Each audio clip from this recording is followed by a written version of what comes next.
I asked this question. I think everybody asks this question. What is the meaning of life? Why are we here? I think I've spent a very long time trying to figure that out. And I think a lot of people are trying to figure that out. And I think it's different for different people. But if I were to say what I believe it is and what it is for me, and maybe it is for other people, I've had a lot of people acknowledge that it seems to be true for them too. So I'm starting to kind of like feel like this is why we're here. Even though we all have different themes, okay? So I believe certain things happen when we're younger, right? And it causes us to have a great fear or a great pain. There's usually one thing that can really hurt somebody. Maybe abandonment, maybe we had a parent that wasn't there for us or left us at a very young age. Maybe a mom abandoned us. Maybe a dad left the family. What that causes is great sensitivity in that area in your life. And so it becomes kind of like a thing that needs to be worked on in us, okay? We become adults, and as we go through our lives, it's a fear and it's a kind of a phobia. It's a thing that can hurt us and it could sting us. It's a weakness in a sense. It's something that can be used against us, right? And here's the deal.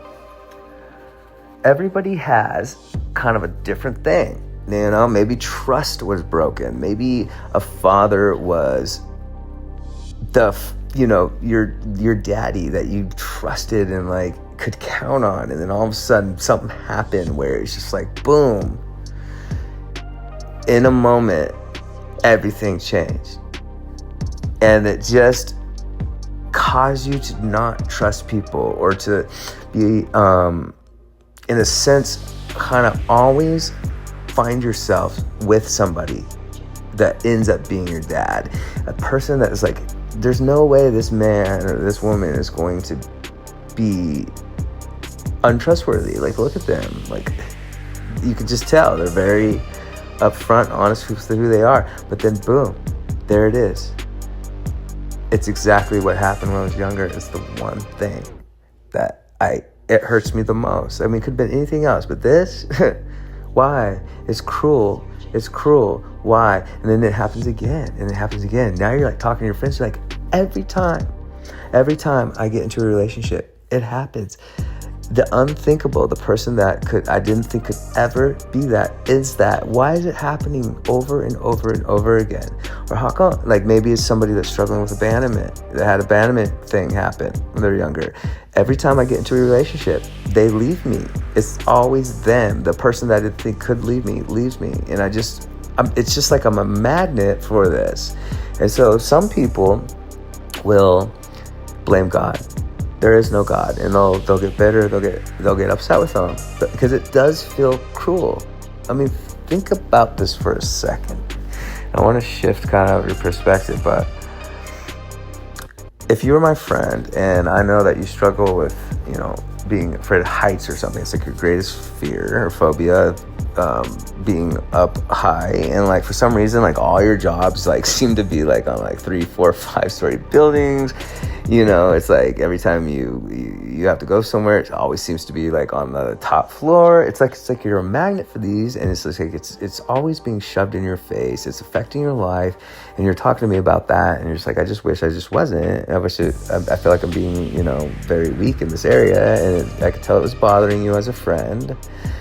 And I just decided, I'm gonna help my friend. And so like I set the alarm in the morning. I'm like, I grab your arm and like I'm like, you're coming with me, and we walk over to the Stratosphere. It's like the highest building in Las Vegas. I'm like, come here, you're coming up with me. And you're like, no, why? I'm afraid of heights.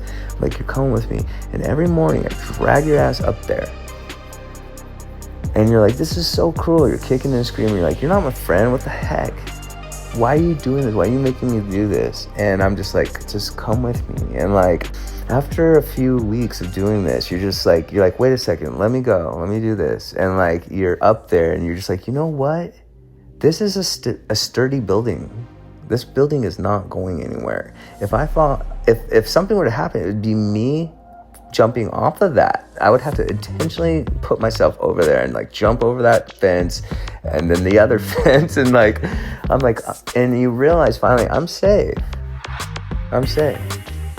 and you went head on with your fear, and I forced you to do it, and it ended up being something that was at first so cruel, and it felt cruel. I made you face your fear. It is cruel, but at the end of the day, it's love. I loved you by making you face your fear because I believed in you and I knew you could do it. I wanted you to do it. I wanted you to stop calling me mean and cruel and all that. And I'm glad you did. I'm glad you saw truth in that. But here's the deal.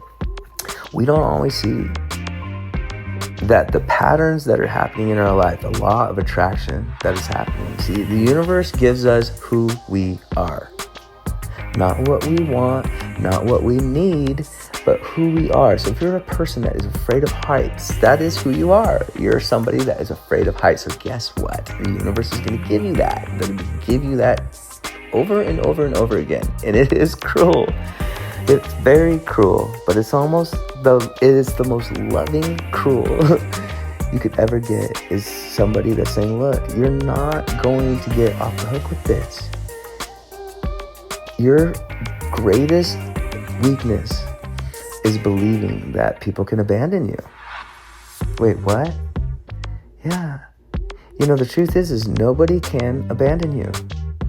What do you mean? Yeah, nobody is obligated to be in your life forever. Believing that somebody can abandon you means that you think you can possess them and hold them until you're ready to let them go. Everyone is their own individual. Whoa, yeah, you're right. So the real issue is when people are feeling like,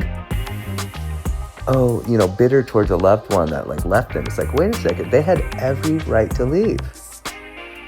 Everybody is perfectly okay and allowed to leave when they don't want to be with you anymore. It's actually us holding them down. We're the problem. Whoa. And so what happens there is it's a total flip of perspective. It's like, wait a second, they do have a right to leave. Why am I being the problem? I'm the problem by possessing them. I wanted to hold them in my life until I was ready for them to leave. I'm basically saying, I'm not ready for you to leave. That's not love. They didn't do anything wrong by leaving. Matter of fact, people as individuals have every right. We're all individuals. We can come and go as we please. If someone wants to go, they didn't do anything wrong. We're the ones that are doing something wrong by saying, "Hey, I'm bitter and angry because you left." We can't be angry at people when they leave. We can be sad. We can be angry for a little bit, but we can be sad about it. But being angry and resentful is wrong because the problem is actually us. Yeah. You needed to stay in my life till I was ready to let you go. You need to stay in my life forever, which is not even realistic. And I know some people will be like, well, they did abandon me because, they promised they would be married to me. So, they signed the marriage contract. We had witnesses till sickness and in poor, they said their vows. But see, that in itself is part of the problem. Even marriage is possessive. You're basically saying to that person, yeah, even if I don't fulfill you at all, I don't check any of the boxes anymore because we're growing apart, and the reality, that's actually more realistic, is that everyone's on their own trajectory, right? We're all dealing with our own issues.